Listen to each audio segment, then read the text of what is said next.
That's the problem. Life intervenes. When you get home, you're going to have laundry, your inbox, you got to kiss your loved ones, maybe not in that order. So the follow-up actually starts with that pre-writing and that mental, like thinking about either specific people that you can find their names or the type of person, the avatar of the person that you want to meet. Then when you're at the event, it is about tracking the cards. Hey, Nicole, what do you get when a former corporate CEO and a do-gooding executive walk into a recording studio?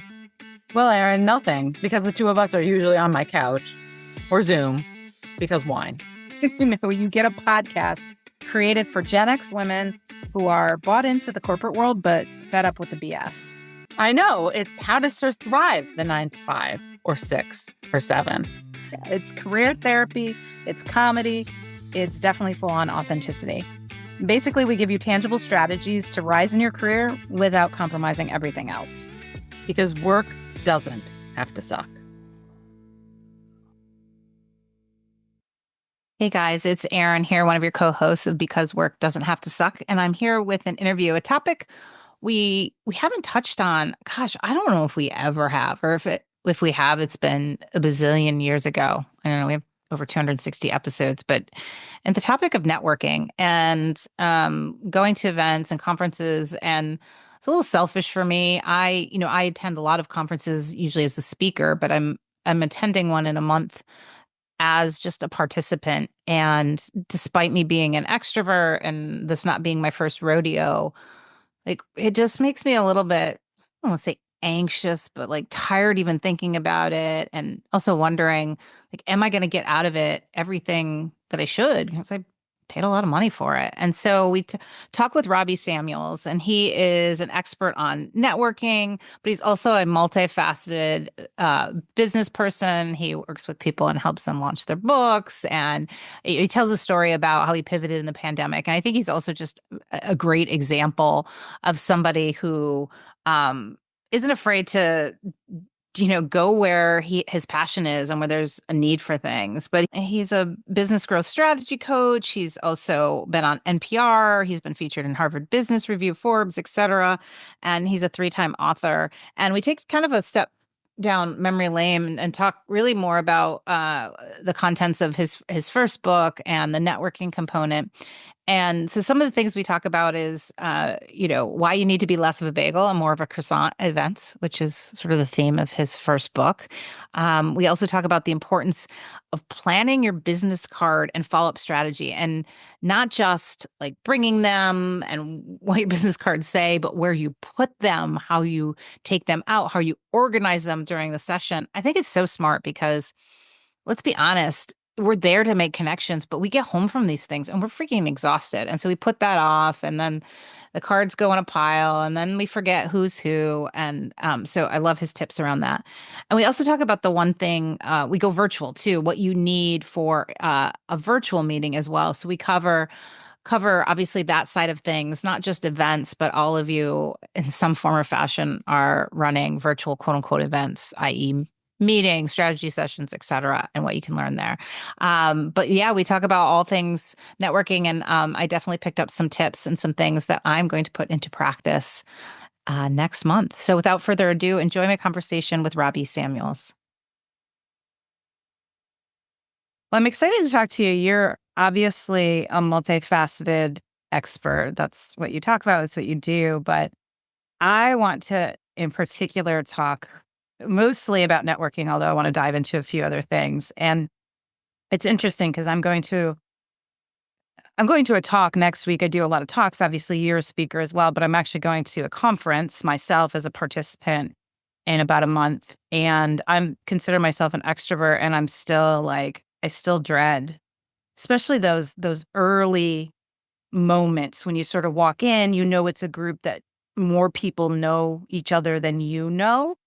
So first, just talk to us about this concept that you wrapped your first or one of your books around. I don't remember if it was your first, around bageling versus a croissant. And then I want to dive into that. Be a croissant, not a bagel. Tell us more. Yes.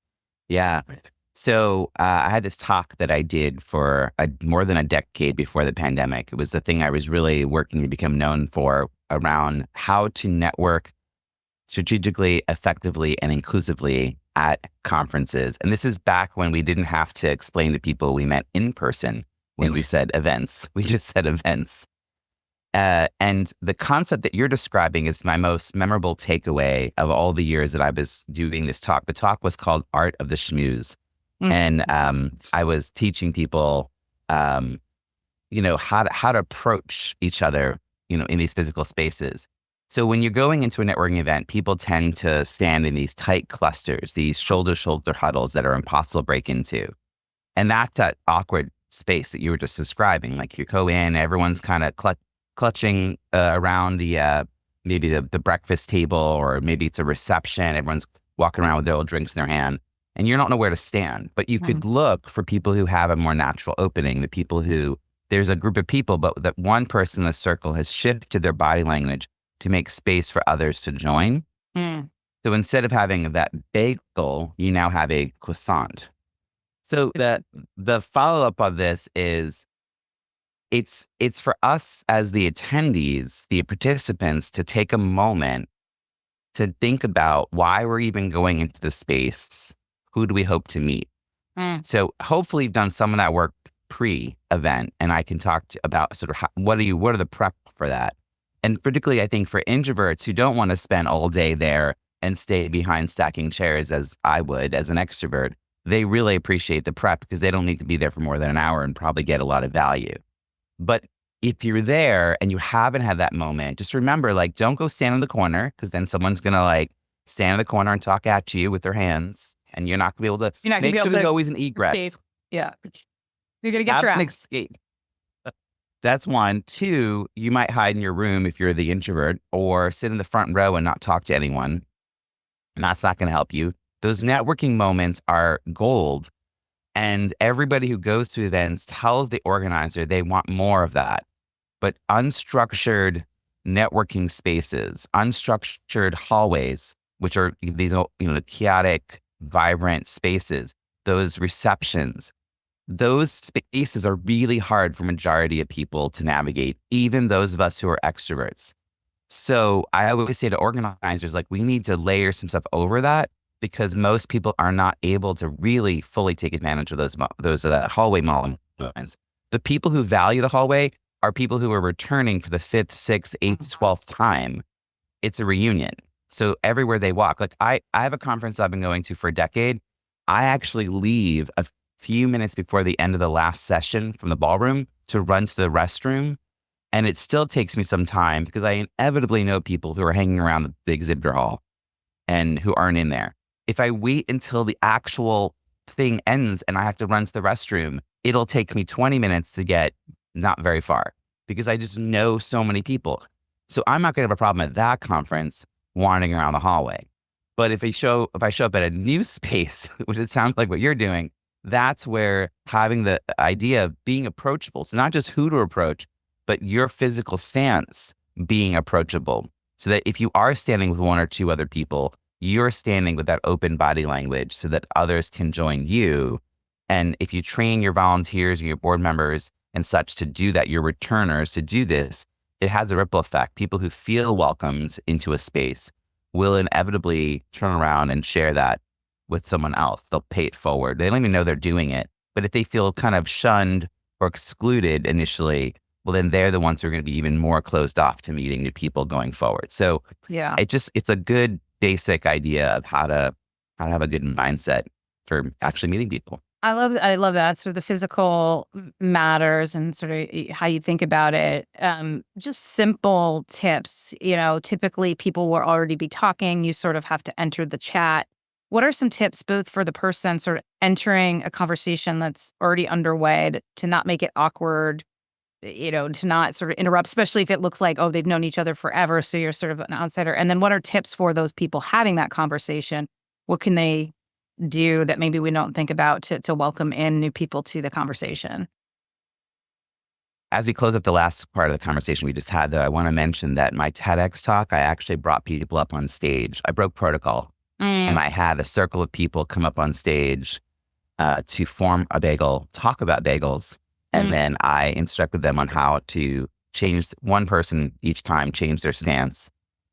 So if you want to see a physical, like how it works, if you go to robbiesamuels.com/TEDx, you can see the video on YouTube, which I think helps. I do think it's about the people in those circles having a host or co-host mentality.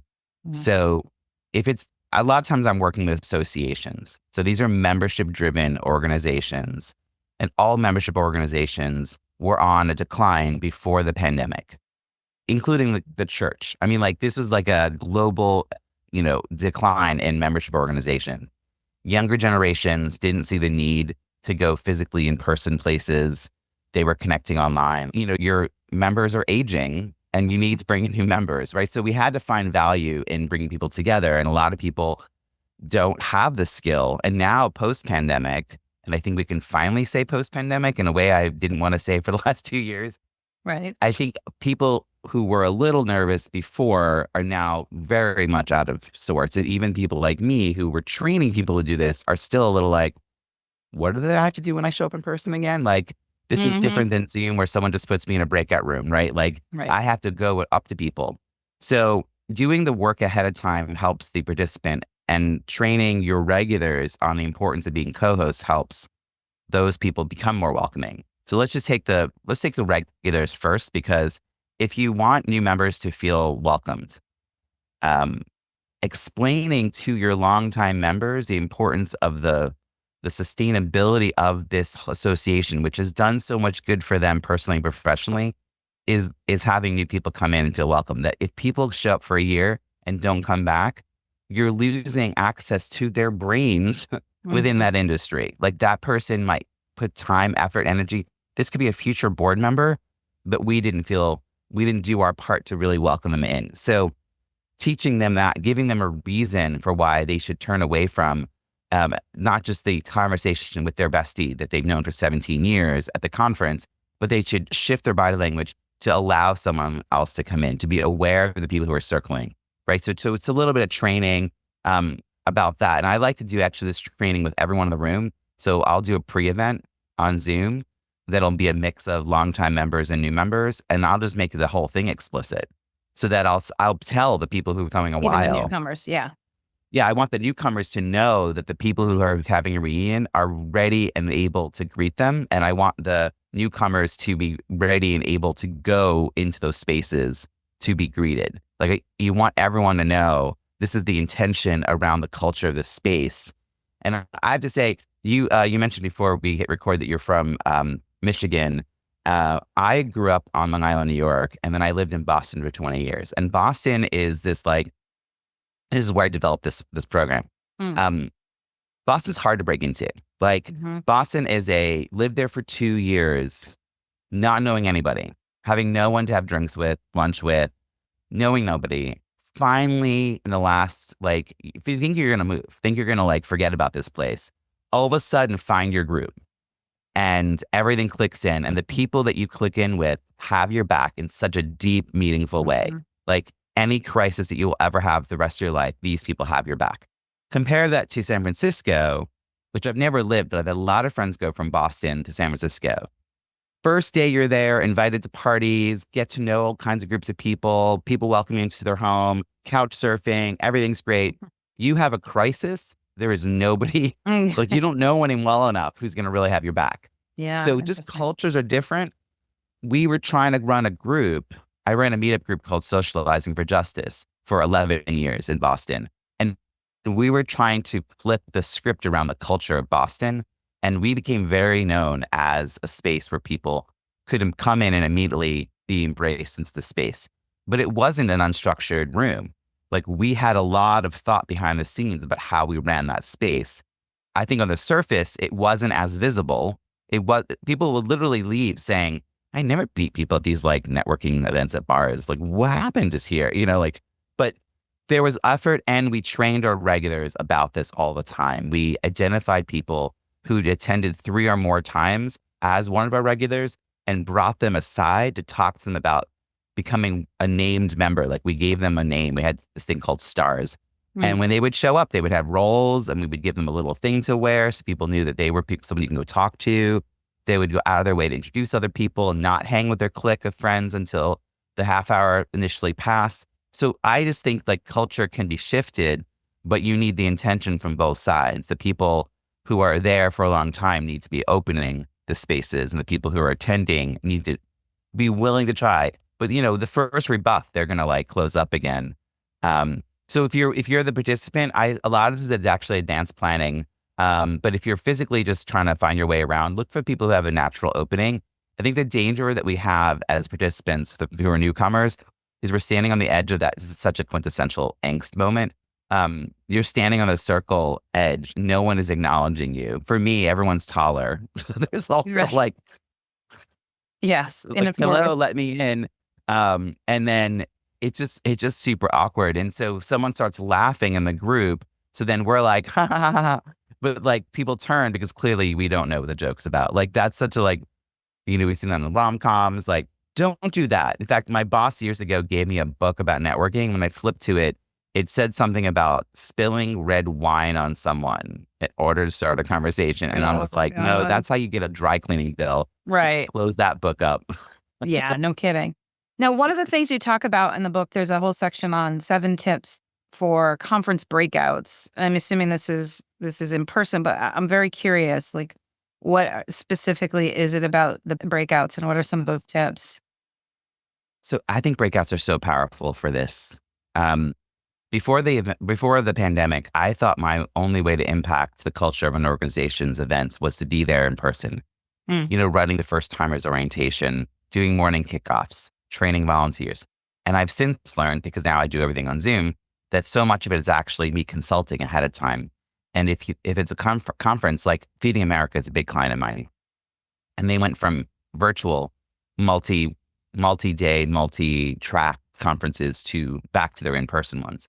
And I was like, oh, by the way, I know a little thing about in person. They were like, really? We keep working with you? He said, yeah.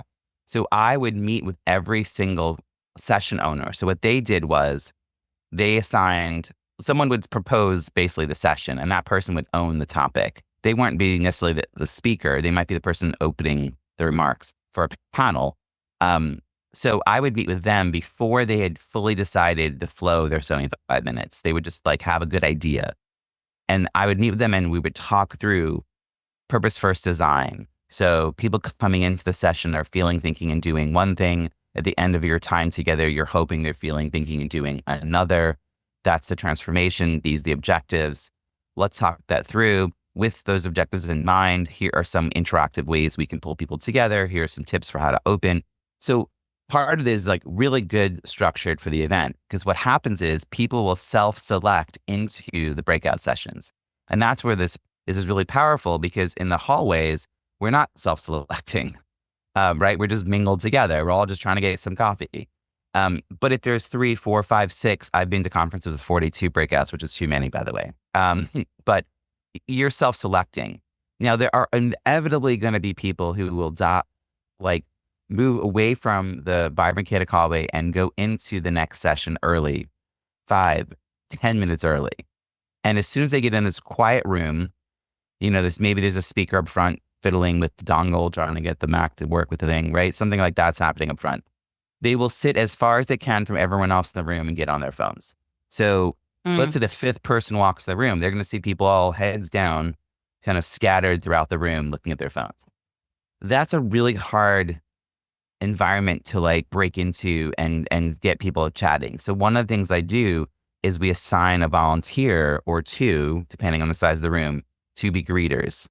And what we often do is have the conference will pull together people to do this, but we also train the speaker on this, so that as soon as the speaker is done fiddling with their projector and they can also come and participate by wandering around the room chatting with people. We want to interrupt the silence. We want to have someone standing at the front saying, welcome, come on in, sit wherever you'd like. And then we put a question, an icebreaker question, either on the first screen, or if it's tables, on table tents, and say, hey, if you'd like, you guys can chat about this question. My wife's a shy extrovert, and she would be a person that no one would know was there, for the large part. But if there was a little structure like this, she'd be the first one to say, oh, I see there's an icebreaker question. You know what? I'll go first.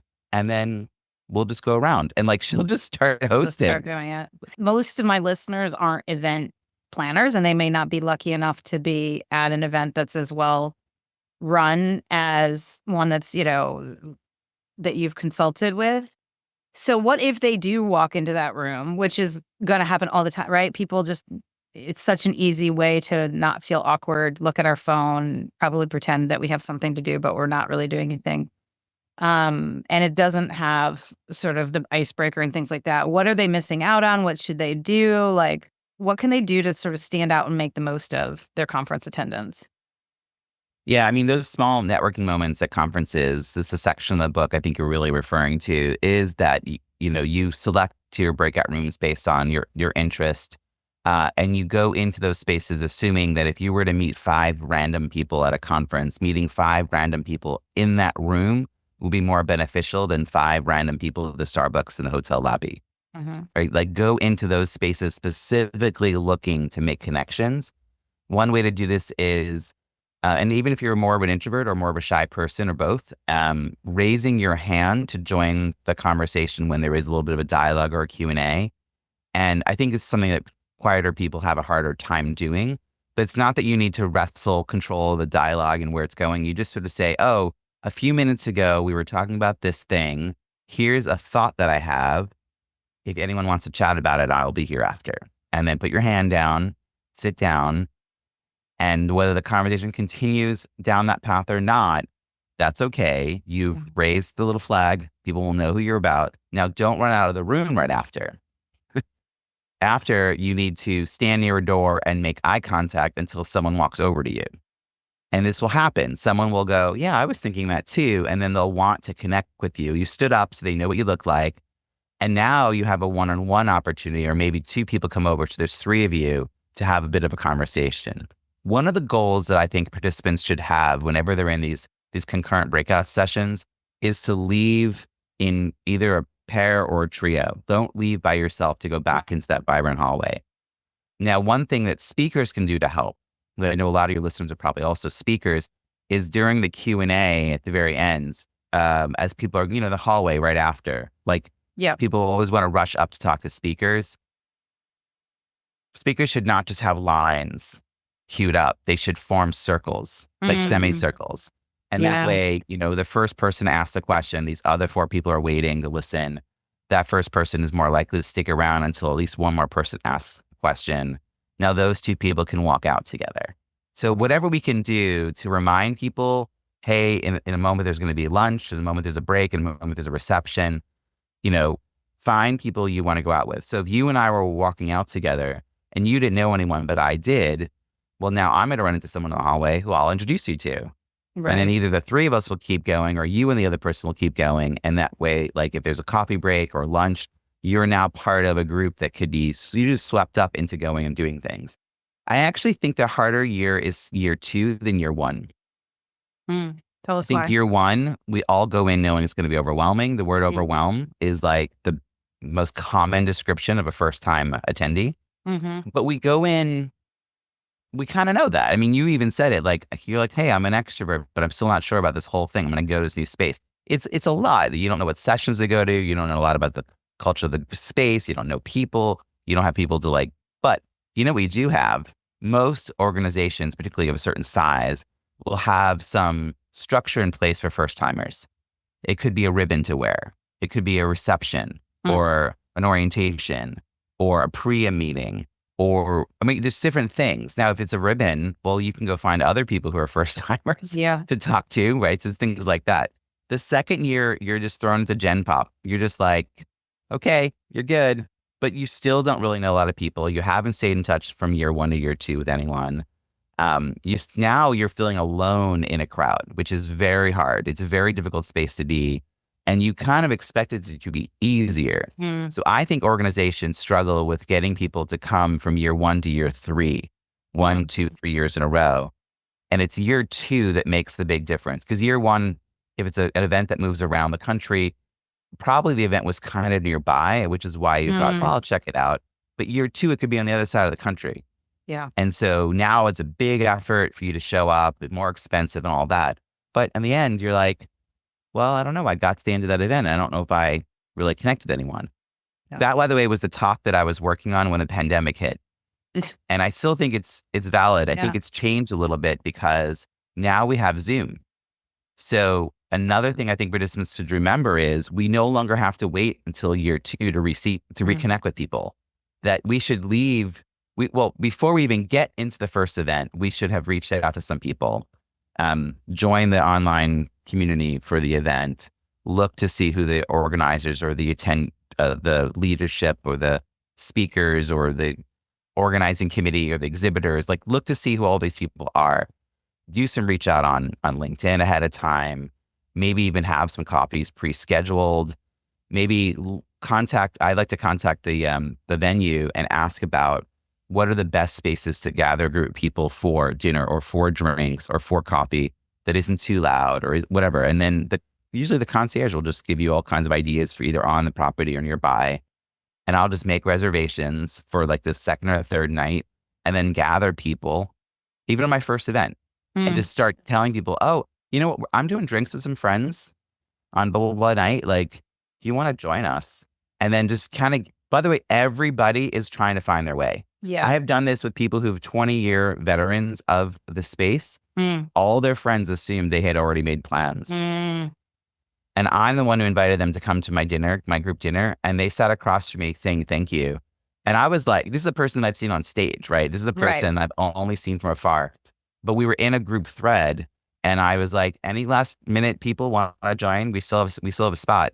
And she was like, I don't have any plans. And I would never have thought to ask her directly. It was like a big lesson for me. Yeah, I love that. That's such a great thing. You know, we're all leaders, and then we go to these conferences, and sometimes we leave our sort of leadership skills at the door, right? And we forget that, you know, to lead, even in little things like dinner. I love that. It's a really good tip. That's something I'm going to look into for my next conference, because they've given us venues, and you know, I thought I would just sort of wander until somebody invited me. But let's talk about. And actually, can I just interject before we move into topics? There's this thing that I offer organizations called a dine around. So I create a Google sheet that has the instructions at the top, and then underneath it has spot for a host name, and 9 guests, and you just would basically put down, I'm going to go into this Italian restaurant. There's space for 9 more people.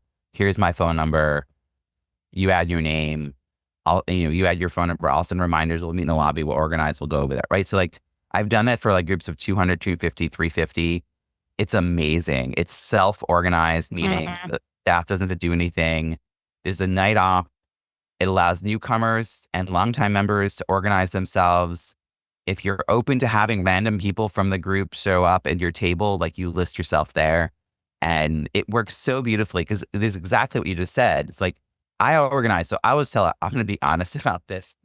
I am a huge extrovert. I also assume no one's going to remember to invite me. So I organize and host and convene and gather people. It's kind of my crutch. It's kind of my response to the fear that I won't be invited. And I also host and create spaces where I know I'll be welcomed and where I can make an effort to welcome others, because I don't know that I'll fit in and be welcomed and belong in all spaces. So that is my sort of response is, like, I was at a conference that was in Disney. We were going to Epcot on the last day. It was like part of the conference. I spent the entire time gathering people who were going to meet me in the lobby. So we'd all go to Epcot together. There ended up being 8 of us.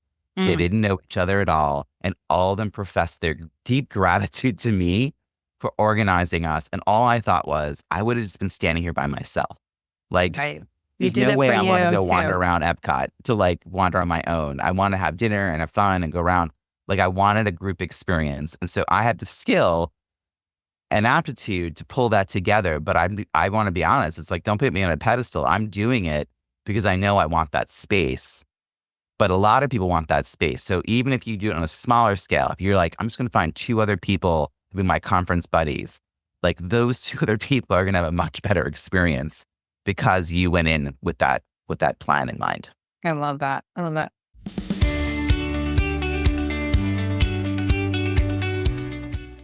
Hey guys, Erin here. Stop. Do not do it. Don't fast forward. I have something too important. I have a couple of very passive aggressive questions to ask you that you don't want to miss. Here they are. 1, do you find yourself often comparing yourself to others? Like, they work harder than me. They get noticed more than me. They have better luck than me. They're smarter than me. Or do you also just feel exhausted from having to always work as hard, if not harder, than everybody else to stand out and succeed? I know you have these challenges. We all do. And this is why I wrote the 50% rule. And I know you need to read another book like you need a hole in the head. But I'm telling you, this book and this rule, I'm obsessed with it. And it has changed my life. It has changed the lives of others around us. And it has also been the formula for success behind so many successful people. Savannah Bananas, Hamilton, Weird Al Yankovic. The 50% rule is the simplest shortcut to stop comparing, stop copying, stop chasing other people, and like literally compete in your league of your own. There isn't a day that doesn't go by where I stop myself and I'm like, oh, she did a talk that I wish I could do. She's got more. No, it doesn't matter. Because we don't compete in the same league. I compete in a league of my own because I am constantly 50% ruling things. So if you're interested in this concept, which, by the way, is more fun as a team sport, but at least start with yourself. You cannot miss this book. It's not only powerful, it's really freaking fun to read. That is always my number one goal. It was my number one goal with my first book. It's my number one goal with the 50% rule. I want to make it enjoyable to read it. Why? So that you read it. So if you feel like you are stuck with these comparison cramps or just all the symptoms that I talk about in the book of sleep running syndrome, self-doubt gout, and pioneer paralysis, and well, you have to read the book to find out more, then just go buy the darn book. Easiest way, go to Amazon, search the 50% rule, and I cannot wait to hear how you 50% rule things.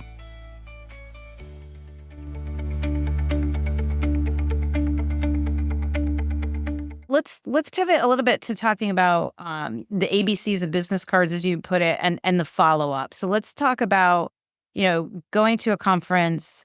Obviously, part of the goal typically is to not just connect there, but to whether it's find colleagues in the workplace to network for a new job, or it's potential business partners, clients.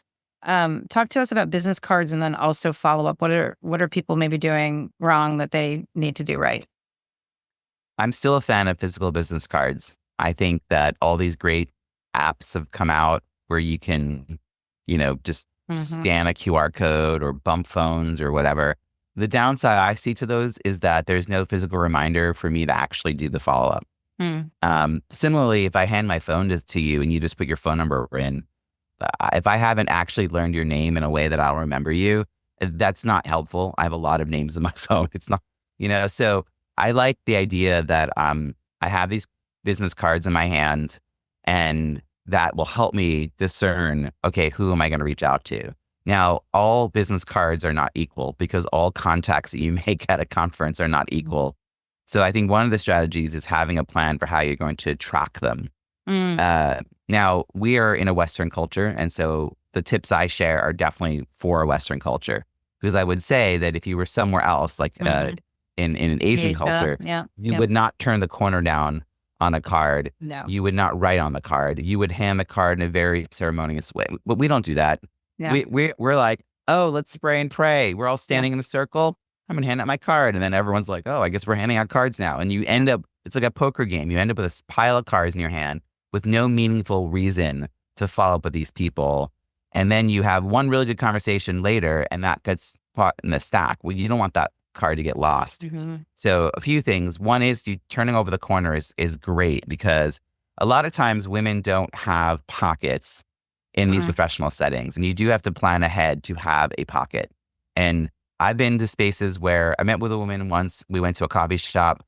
She wanted to give me her card. She started handing me things in her bag to hold while she was digging around this enormous bag until she got to the bottom, and she found a card, and she went, and she handed it to me, and it's got like makeup smears, like a pen mark. Do you know what I mean? Yeah, I know it's at the end of those bottom of those purses.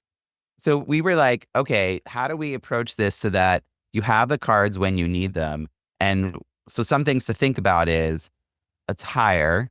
So for me, I have a business card holder that's really easy for me to open one-handed. Mm. This little faux leather thing. And part of the trick here is to not overstuff it. So just having a few cards in each side. So if I'm holding my drink in my left hand, I'm going to have my right hand free because that's the hand you shake with, right? So you're not going to be holding food and drinks with it. So I need my cards near my right hands. So I put it in my back right pocket. So that's something to think about, right? If you're going to be carrying a bag, it should be something small, something you're not going to leave at your chair when you get online. And if you are someone who has ever have any input on organizers, like the decisions for name tags that have at least the plastic little holder, if not like the fancy canvas. If we go to the kind that are just like a credit card, like just one piece of plastic, no pocket. The pocket is what women use to hold things. So like, I'm like, clearly there are no women on this organizing committee that this went away. Because when you don't have pockets in your outfit, but you know you're going to have that little bit of a pocket in your name badge, that's where you throw a couple of your cards, and any cards you collect, you throw in there until you get back to your bag. Yeah. So you have to sort of plan ahead. Maybe it's a small jacket or sweater that has some pockets. And I also know women who have sewn pockets inside their blazers because for whatever reason, men get pockets in blazers, women don't. So like just planning literally the outfit that you have the business cards with you, and think about what if you were up in the buffet line or at the bar, would you have them with you? So that's one thing. Don't forget to bring them. Have enough that you can order them beforehand. All of us need new cards probably from 5 years ago. So, so that kind of thing is part of it. You asked me about follow-up. And when I was first working on this book, I was trying to figure out the structure of the book. And it is my first book, and it was a big deal to get it written. I'm not someone, I've written now 3 books, I'm about to work on a 4th, and I don't identify as a writer. So the writing part's not the part that I love most. Turns out I love the marketing part, the launching part. I wanted to figure out the structure, and everyone kept saying, well, before, during, and after. Before, during, and after. And I was like, but like follow-up is something that you actually have to be thinking about before, during, and after if you want to be successful. And that's why I think people fail at following through with follow-up. So the before would be doing the pre-work to figure out who's there and who you want to meet. And even going so far as to draft a follow-up email.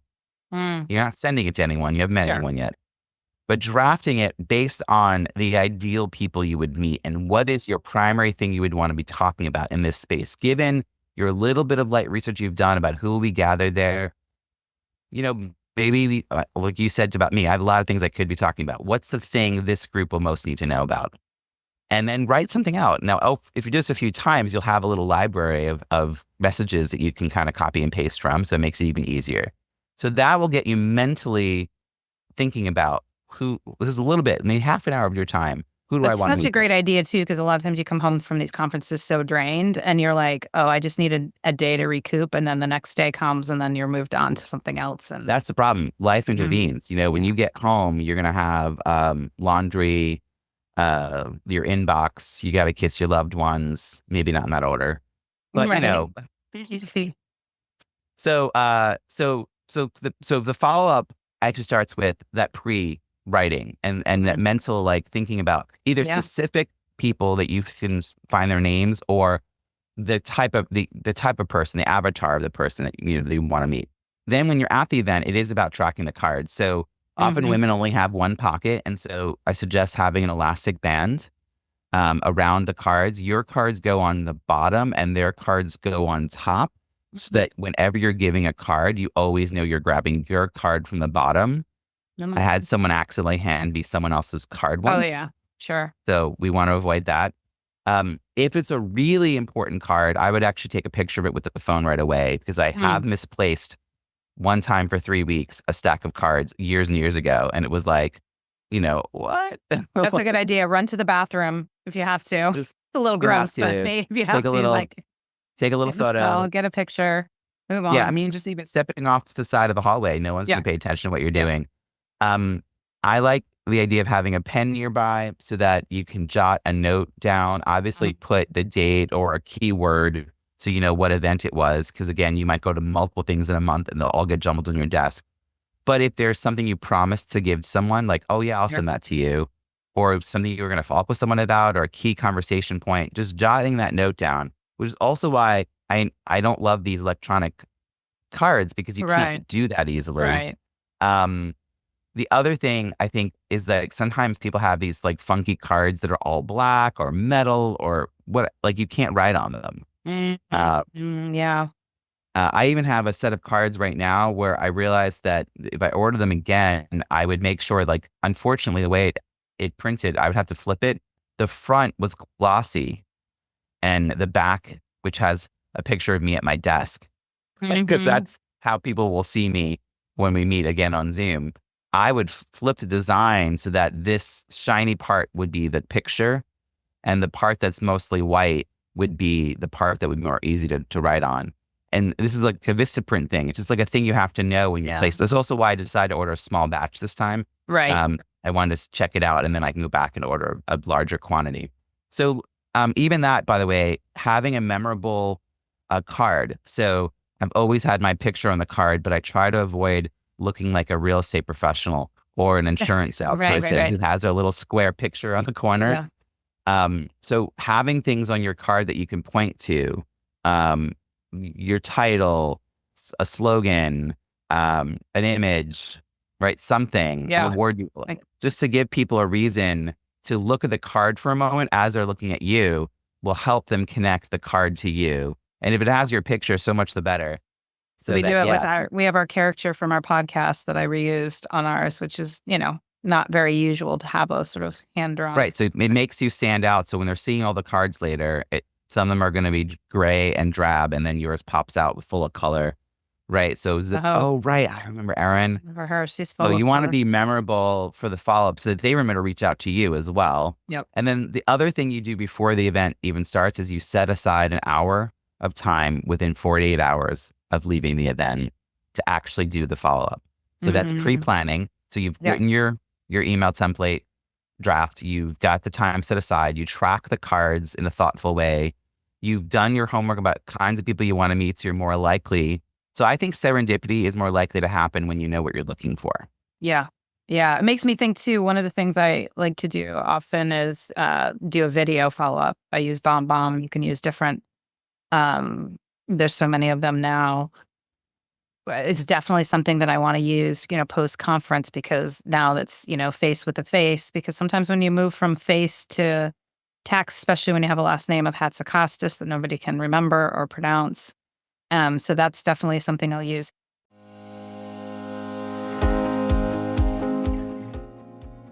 Hey there, it's Erin. I'm just popping in real quick to ask you a question. Is there any chance you know someone who is looking for a keynote speaker for their upcoming event?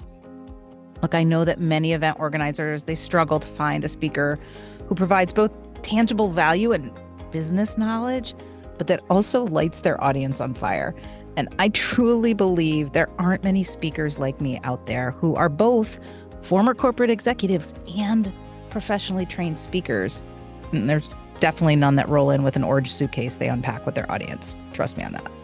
I would love nothing more than to bring my message of using authenticity as your strategic career and business advantage to people spinning in your universe, especially if you'd be there. I promise my talks always create an immediate buzz, but not just right after, but for months and years after the event is over. You can learn more about my message, style, and reviews, and share my speaking info by going to beauthenticinc.com/keynote-speaking. That's B, just the letter B, authenticinc.com/keynote-speaking. Or of course, we have it right in the show notes to make it easy for you too.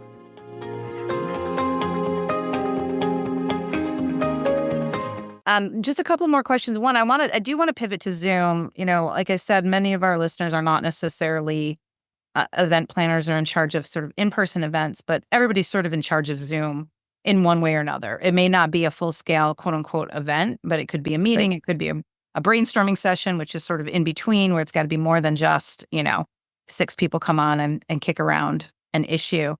What are a few tips? What are the things people are most doing wrong in Zoom that they could easily change as leaders in corporate America or people that are facilitating Zoom calls all the time? Yeah, I think that when we were all forced to have events be Zoom events back in 2020, our example of virtual programming was a webinar. And so we all started with this idea that we were going to be doing basically a webinar.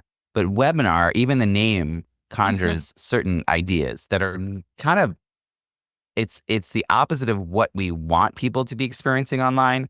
So webinars are one-way communication, Right. no crosstalk. You can't see who else is even on the call unless they comment in the chat. The speakers have no one to present to, so they're kind of flat in their delivery because it's, to them, they're like delivering to a brick wall. So there's not a lot of engaging presence from the speaker. The whole thing is like being invited into a room and everyone's been told to like put on gags and a brown bag over their head. Like, we wouldn't do that in person. So I think even when you're using Zoom meeting or any other platform like Teams or whatever it might be, please stop using the word webinar unless it is truly on a webinar platform. Yeah. Because if people hear the word webinar, it's kind of like dress code. Yeah. Like, people need to know what to expect before they show up. So if you're new to the space, you're like, oh, what's the dress code like? I mean, so that's what I think of when I see the word webinar. People have all these assumptions. Oh, cameras off. Then they show up and it's not cameras off. When they're caught off guard. So what do? They put their camera off. Yeah. Yeah. Right. And you're like, why do people keep their camera off? Well, you told them webinar. So they were maybe not ready to be on a camera. Participate. Yeah. People also think, oh, I can just multitask. I'll walk the dog or take my kids to school while listening to that webinar. They treat it like a podcast, which means they're not sitting there ready to do a poll. So they can't even be engaging off camera. They can't even participate with, like, commenting in chat. They can't engage in the poll. They can't do the interactivity pieces you're asking them to do, even behind the camera. Yeah. So yeah, I mean, I think most of our listeners are corporate America, so they're not necessarily facilitating meetings called webinars, but they're also probably facilitating some really bad meetings. So what else could they do to make those better? Know that the facilitation is a little different than in person, and hopefully over the years they've figured this out. But there's like a Venn diagram of how to structure and design a space that's in person versus a space that's virtual. And a big distinction for me is that if we were in person and we wanted people to go around and do a check-in or go around and do an introduction or something like that, maybe we're in a circle. I would point to somebody and we'd go around the circle. Maybe we're in rows. I would point to someone and we go down one row and then we go to the next row. And occasionally there's someone sort of off and you're like, wait, let's fit that person in. On virtual, we don't have that cue that we're coming up next.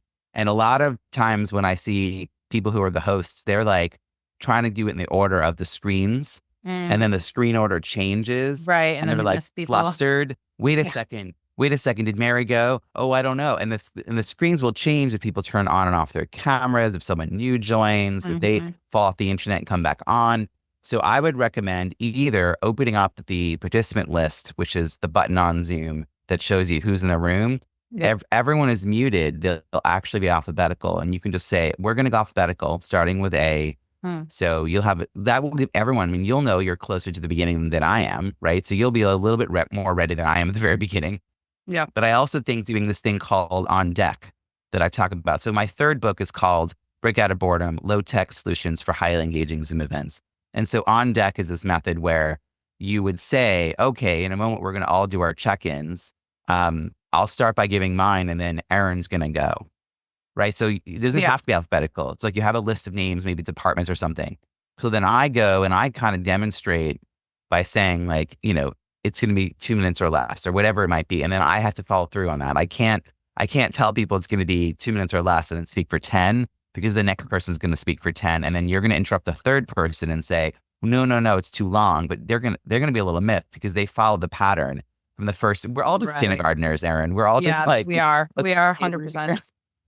So setting a pattern, keeping a pattern, interrupting quickly as soon as the pattern is broken to reset it. And then when it's no longer my turn, and then I'd say, okay, now we're going to hear from Aaron. And then after Aaron, we're going to hear from Bob. Now, Bob's suddenly like, oh, I better be paying attention to see what Aaron does. Because maybe Bob didn't know he was about to come up. So then it's like, thank you, Aaron. Okay, now we're going to hear from Bob and then Sally. Now Sally's like, oh, I'm on deck. This will get people unmuting faster.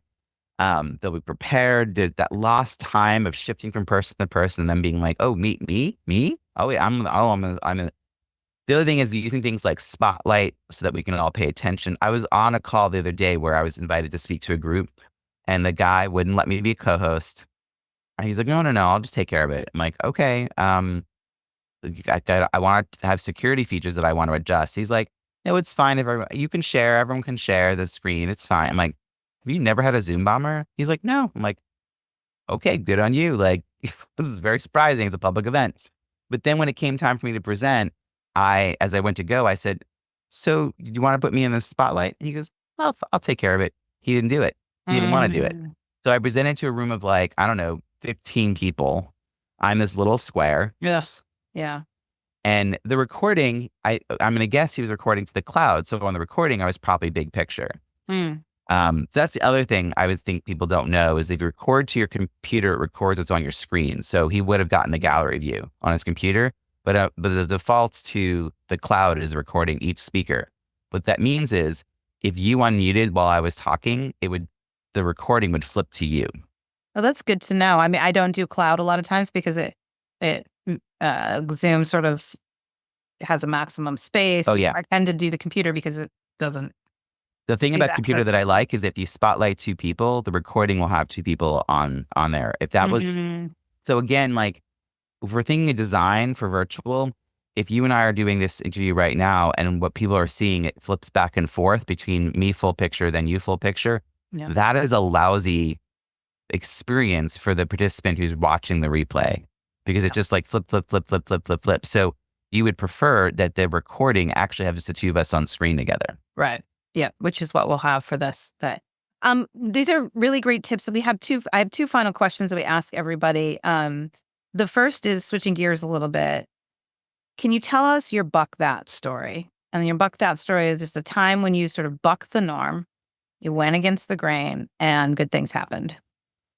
I mean, my career shift, it's a big one. Pre-pandemic, I spent 11 years speaking about networking at conferences. Half that time I was employed working at a nonprofit, organizing fundraising events, doing major gift work. I was running a meetup group. So I was running 25 events a year for my job, 25 events a year for the meetup group. I was all in on events. I was, for fun, running unconferences, run entirely by volunteers.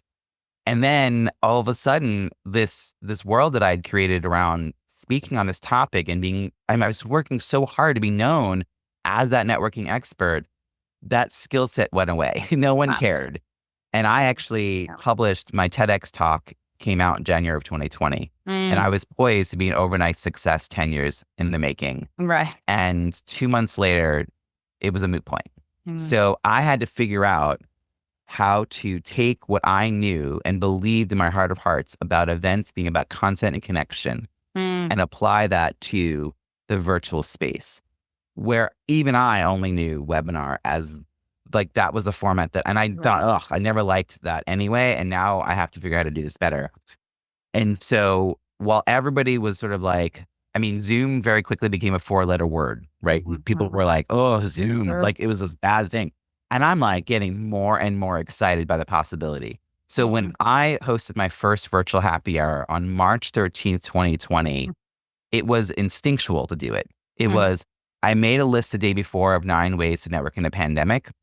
Again, thinking about the networking angle. And number 3 was to host a virtual happy hour, which I had never done, but I'm the person who hosts dinners at every event I go to. So I'm clearly we should bring people together. What I didn't realize, Aaron, is that I had been trained in the year prior in 2019 on how to run virtual masterminds.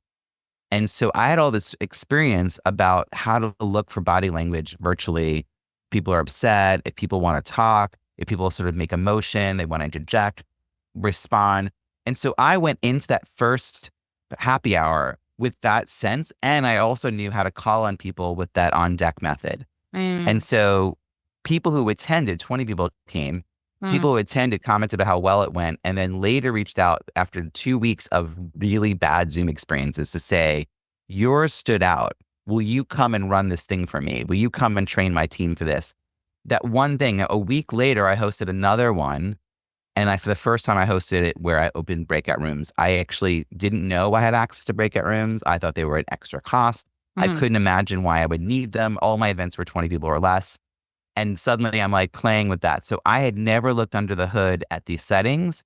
Within a month, April 14th, I announced that I was running now a weekly event, which I ran for 2 years and then 2 years monthly, called No More Bad Zoom Virtual Happy Hour. So I branded that, set up the website registration for it. And I announced that I would be starting a 4-week training. I was piloting a 4-week program to help people become more confident and competent using Zoom. And I had 15 people sign up immediately at $500 a piece. We started May 1st. I started filling the seats for the next month's one while the first one was still running. I ran that 4 months in a row, a monthly group.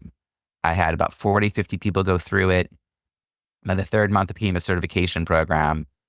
I have since sunset because no one needs that quite intensely as they did that month, that time period. But by August, I was being hired by organizations to run their events. And by November, I had crossed 6 figures. Such a great example of how you just, just don't sit in your pity party, right? Because you could have a really big pity party. There are people, I'm part of the National Speakers Association. So the world of speakers was hit, particularly around the pandemic. There were about half the people I knew who took this as a chance to go on sabbatical, thinking I'll just take a break for 6 weeks and then we'll all be good. And really in September of that year, they were so behind. Like they had not figured out how to use the tools in front of them. And then there was the other half, people like me, who we all hit the gas. I'm not going to tell you that everything I touched turned to gold. Quite the opposite. What was happening, talk about bucking the trend, nobody was paying attention to what anyone else was doing because we were all just trying to survive. So it was a very freeing space to test things out because no one was going to laugh at you for trying. They were going to be like, wow, that's impressive. I'm glad you tried that. What did you learn? Like, I surrounded myself with people who were willing to do that kind of work together and share ideas and talk about our success and that didn't really work. So the innovation piece, the like build it and ship it and all that attitude of just like don't fail fast and all the cliches that I had absorbed as an entrepreneur like came to the fore. It was a very freeing time actually for those first like 4 to 6 months before we like figured things out. But the people who decided not to participate during those 4 to 6 months, they started from scratch in September. Ooh, that was hard. And I think that there might still be a little bit of a lag. And those people were the first to go back to in-person and they don't have a way to do multi-platform. And the rest of us can do both. Like we can do virtual. I would never have thought to do virtual consulting the way I do if I hadn't already done so much virtual programming. So even those people who are watching this and listening may not do virtual programming, like teaching, the meetings, the consulting, the group thinking, like the fact that we don't need to go, if we're in California, all to Sacramento to have a meeting, right? Like the fact that we can internationally gather people for a conversation leading up to an in-person, that we can design events to be a mix of in-person and virtual that helps people connect and stay connected. So even you as an individual can meet people at an event and you can even have a pre-meeting. You could even reach out to someone ahead of time, have a conversation, meet them in person, and then meet up again after. I think the design flexibility is so great. I agree. So before I ask you the last question, where can people connect with you and follow you? Where's best to go? Erin, I am a multi-passionate entrepreneur, but I have one home online, and that is robbiesamuels.com. You will find all 3 of my books, my TEDx talk, my NPR interview, tons of bonus contents.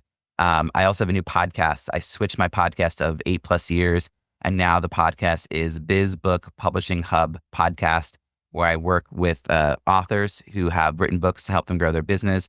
We have panels discussing what that life is like, the ups and downs, what they've learned on that author journey. And we have experts who come on, be interviewed, who have some experience guiding authors through that journey of writing, editing, publishing, and marketing. So wherever podcasts are, you can find that. So good. Congratulations on all your success and all your things. And just, I think just showing people too, you don't have to be one thing, including if you're in a corporate 9 to 5, that doesn't mean that you can't seize the moment, experiment with things, fail fast, do things that you're passionate about. I think you're a perfect example of that. Last question's an easy one. I think, just what's your one last tip to make work suck less for our listeners? Well, I think having agendas is actually the tip I'll share then, because a lot of times when we talk about accommodations for people who are neurodiverse or need some extra structure or something, it feels like a burden. When the way people talk about it feels like a burden. But honestly, everyone benefits from most of those policies or practices. And having an agenda is an example. I am an extreme extrovert. I'm also gregarious. So I don't just get energy from being around people. I'm also very outgoing. I think as I talk. I didn't know your questions. This is content I haven't talked about in years, right? I could just go, but I'm better at a meeting with an agenda that's sent ahead of time because I will come in more focused, having a clearer sense of what I'm here to talk about and what questions I have about the topic. I will take less airtime processing out loud what I actually think or feel about a topic. I will have more grace to give space to other people who need time to articulate what they have to say. And if I were more of an introvert or more shy, I would come to the meeting more prepared to say what I want to say, or I could find a way to communicate even ahead of the meeting, something that I want maybe added to the agenda that wasn't there or was missed, because most times the people who are fast talking like me are the ones guiding the conversation.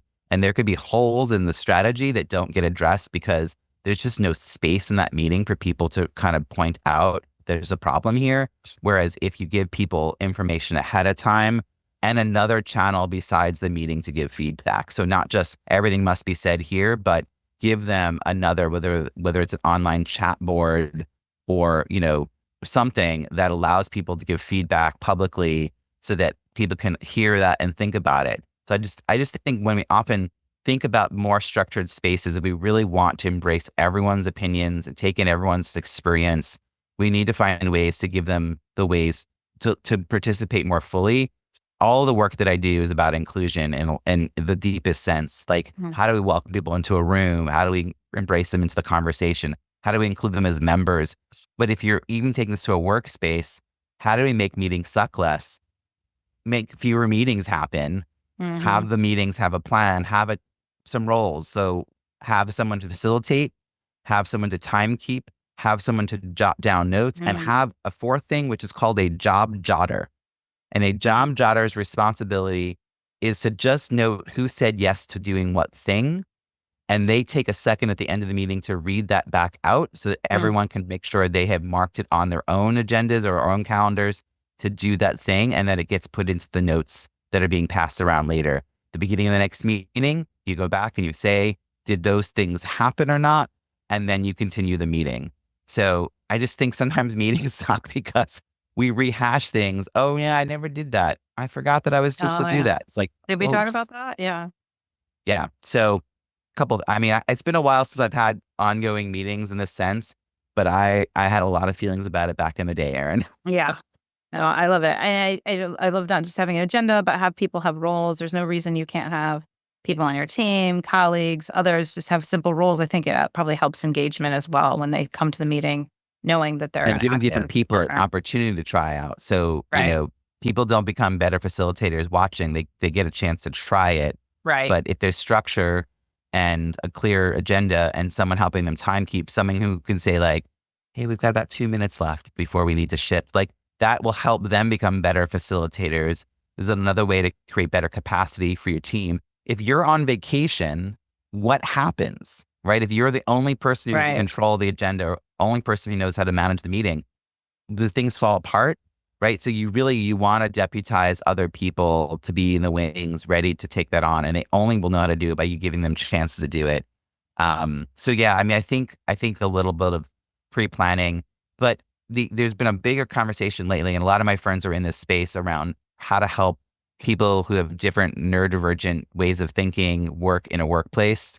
Yep. And honestly, every example they come up with, I could think about someone who doesn't fit into that appreciating it, right? Like, right. It's helpful for all. It's just helpful for all to have clear plans, clear communication, and a way to opt out of those group meetings. Like, if you're like, oh, we all have to socialize after work, that's how everything gets done. Well, no, that doesn't work for parents who have small children, right? Like, we have to change some of those approaches.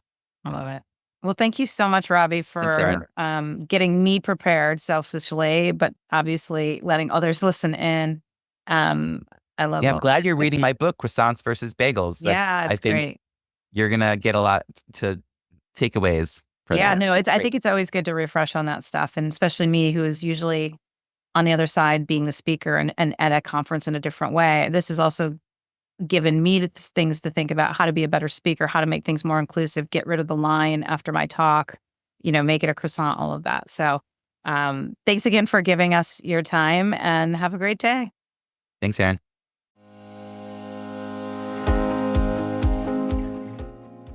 Hey, it's Erin with a teeny request.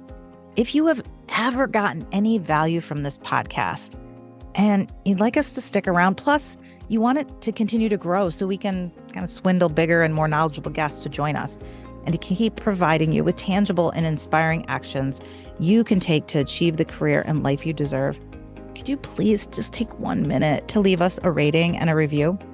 Those reviews go a long way in attracting guests to the show, and candidly, they really make Nicole and I's day. We see you. We really do. So when you have the time and inspiration, we'd love to see a rating and review from you. Thank you.